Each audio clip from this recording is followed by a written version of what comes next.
Welcome once again. It's the Close the Deal show with Terrence McCray. Today we're going to talk about a fashion industry. And this fashion industry has taken on the world. How so? Did you know that $1.2 trillion has impacted the fashion industry yearly? Let alone in the United States, over $250 billion is acquired through the fashion industry. And today, we have a guest.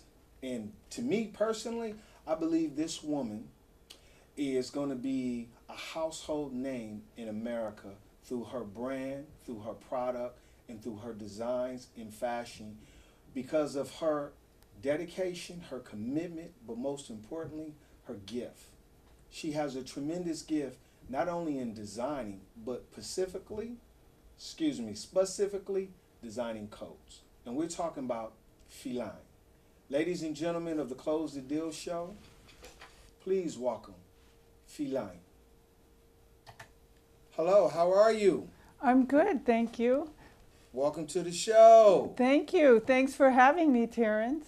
Yes, I want to let the people see what type of work your coats have done, not only in fashion shows, not only in the fashion market, but overall in the market fashion business.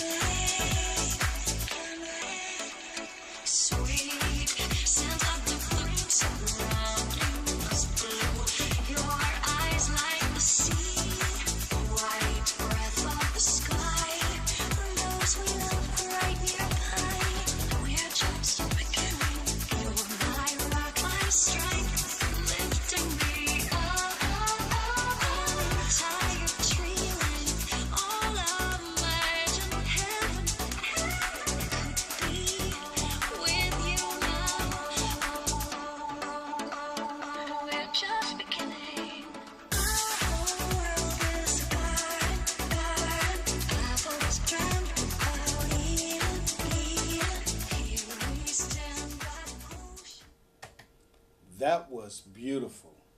When did you decide, Philine, to become a designer, and how old were you? I always wanted to be a designer. Even as a kid, I would make doll clothes. I used to make these crocheted skirts at age 9. I had them in a consignment shop. Every minute I would find scraps of fabric and always be designing. So, what made you decide to design coats? The story about the coats is that, I've been in the fashion industry a long time. I've done activewear, sweaters, I worked in New York, did the whole import thing and traveled the world and came back to San Francisco where I'm originally from. And I was at a point where I was really wanted to do something that was personal to me and that would enable women to express themselves. The thing is that I noticed that everything looked the same, like everybody was playing very safe, and I wanted women to be able to step out of that and really show their individuality. So I decided to do very standout pieces that are coats that are very individual and stand out from the crowd. Are you wearing a coat today? I am. This is one of my designs. Please stand up and show that coat. That is very, very nice. Thank you. And how was this coat designed? Well, this was inspired by the fabric. Each of my coats represent a different country. So all the countries that have come to America to build this great nation, I have honored them by representing a different country. So this one is Japan, which is the Japanese alphabet. And it has the coordinating print here. It's all cotton with 100% silk taffeta lining. Wow. You brought a model in today. I did. Could you please introduce her in the coat that she's wearing? This is Shaniece, and she's wearing the Scottish coat, which is inspired by the Scottish plaid. It's got fur trim and Italian buttons and opens up to a beautiful contrast silk lining. Nice, very nice. Definitely. Now, what is the price range for this coat? That coat, the coats all range from about 800 retail to 975. 800 retail? Mm-hmm. That is reasonable. So in the market, like say for instance, you have so many different brands of people in the industry like Liz Claiborne and Diana Karen. Could that coat compete with them? I'm sure it could hang with all the great, in all the great boutiques and specialty stores. So- They're special. They're not mass market. They're more individual. Okay, so that means you actually make coats to the customer's liking? No, we produce a line of coats and then Okay. we sell them, ready-made. You do. Mm-hmm. So if I decided, I like that coat, but I wanted something more from the African aspect, do you have those type of coats? Where We have someone- yes, we have a wide range. One of these other patterns is more of an ethnic South American African influence, which is that stripe right over there. She's so going to put she's on. she's gonna put that on. So my next question to you is: it's my understanding that you are familiar with all phases of design process. How did you come up with the first phase to design this particular coat that your beautiful model is about to display for the viewers? Well, I came out with all my coats are vintage inspired. Okay. So they're made with those special touches like, the little trim at the edge, this lace, it was inspired by the fabric first, and then I wanted to do a silhouette that was very, flattering to the body, fitting to a curvy figure. So Okay. it goes, in at the waist and flares out, so it's very flattering on most women. Definitely. That is a very beautiful coat. Thank you. So what inspired you to do that particular bow right there? You mean the rose flower? Yeah, okay, I thought it was a bow. Well, that's kind of a, nostalgic type thing. Okay. And that fits in with my vintage, kind of modern vintage theme. That is so nice. You have more coats, correct? I do. Oh, definitely. So my third question for you is, your first collection, was it inspired by various themes and cultures?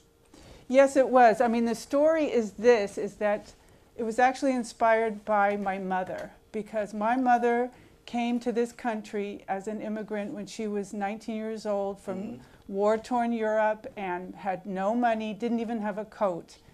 And someone, a family friend gave her a coat, and that's what made her feel empowered to come here. It gave her the confidence. And that's what I want to impact with these coats, is that you feel confidence, you feel special when you put on a coat of mine, because it stands out from the crowd, and it is different than what's out there. And so that's the other reason why I chose to do all the nations, because I really want to, represent for all the cultures that are here. Okay. And this coat that your model was wearing? That's inspired by France. And it's a boiled wool printed. Wow. Fabric's actually from Italy. And then it has the faux fur trim. And again, it's that same shape that goes in at the waist and flares out. So it's easy. You can wear it, dress it up with or simple black pants like this, or jeans, or you could wear it over a silky dress when you go out. That is a real nice coat. What is the price range for that coat? They all range, Okay. in that same range, high Okay. 7s to high 9s. Wow. How long would it take to make a coat like that? Oh, it depends who's making it. It takes time. They're all Okay. made here in San Francisco, Okay. and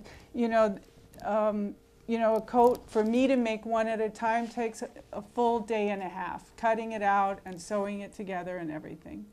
So where can someone right now find your coats at? You can go to my website, PhilineRao.com.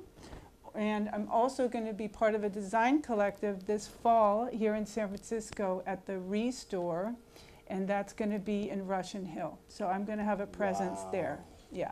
So this is basically your next move of taking it to the next level. That's right. Okay.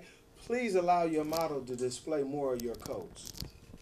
Of course. She's putting on another Japanese-inspired coat. This is a long, straight coat which is a very slim style, and it's got the genuine coconut buttons, and it again has the Japanese writing, and then on the inside a beautiful 100% silk butterfly print lining. Nice. What made you come up with the butterflies? Well, I was looking for something exciting that would blend, and I feel that butterflies are a lot in Japanese poetry and things, so it kind of goes together. That is so beautiful. So that inspired you through Yes. Japanese poetry. Mm-hmm. Okay. And what would you call the name of this coat? That's the calligraphy coat. Wow. And with the purple, oh, that is so nice. I like that one. And that's in the same price range. Yes. Okay, definitely. She has another coat? Next, is the last one I brought today is the White Russian.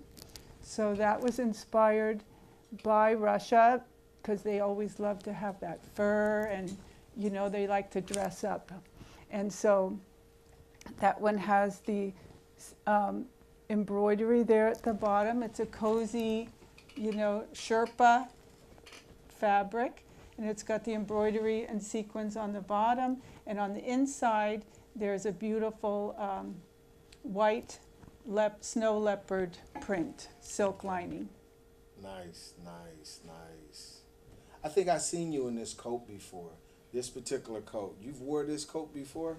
I did. I wore it to the opening premiere of Sorry to Bother You, Boots Riley's latest film. And because Boots Riley wore my coat at the Sundance Film Festival, he loved it. I made a man's coat just for him, and he also wore it at the Academy Awards. Wow. Could you show the lining of that coat again? The leopard. Okay. That is so nice. Definitely. Thank you. Now, you've displayed multiple particular coats, right? Now, ideally, for someone who has a certain type of style and a certain type of taste, would you be willing to meet what it is that they are looking for as far as they want to create something? I think you mentioned once before to me you made a rapper a coat. Okay, who was that rapper that you made? Well, that was Boots Riley. He's also a rapper. Yeah. Okay, definitely. I did that specially for him. Definitely. So you do make coats for people if they want a particular style. Well, I would have to talk about it with that person, you know, to see. I'm trying to focus now on getting, you know, my first line off the ground and putting it into boutique specialty stores. Okay, what stores did you mention just a minute ago that you're going to have your line in? Well, one is the Rework store that will be opening in Russian Hill this fall. Okay. And I also did a specially designed line of tie-dye coats for Love on Hate. Love on Hate. Which is on Hate Street. So they'll be getting that in a month or so, and they're going to be selling those just in time for the Burning Man. Okay. Yeah, so they're geared towards that. They're very wild. Definitely. Yeah. So these next two ventures that you're taking on are all transpiring within what, the next 30 days, 6 months? Yes, working on all of it now. So could you give the viewers detail more how they not only can contact you, but how they can be part of your clothing line? They can go to my website, philinerao.com. Okay. That's where you can find me. They can find you there. Yes. And they can find your coats where? Same place. At Philine.com. Yes. Okay, definitely. So, I have one more question for you before we go. If you can inspire someone with your coat, how would you do it? I would like to let them come and try on what they like and Okay. see how they feel in it. I mean, once you put on one of my coats, it's got that silk lining. They're all very soft, and they're not super heavyweight for super cold. They're for San Francisco. They're perfect for San Francisco or early fall on the East Coast, you know. So they need to get inspired when they feel the coat when they wear it. So how could they do this? How could they contact you to get the opportunity to wear this coat, to feel what you feel as you make it? They can go to my website, and it'll be posted when I open that store. They can come into the store, the Rework store. But there you have it. Viewers, there you have it. the next icon in fashion. And who are you? Philine. There you have it, Philine. Come check her out in Russian Hill and in the Haight-Ashburn area. Not only look at her website, but close the right deal so that if you are a married man and you need something to make up for a mistake that you made in your relationship, or you have a girlfriend, you may have a daughter that just recently graduated or up and coming birthday, buy one of these beautiful coats, but most importantly, log on to her website because you're going to find out the latest trend, the best fashion, but the best design coats that's out there on the market. Tune in on Monday nights to Close the Deal show at 8:30 on cable Comcast on channel 29. Have a good one.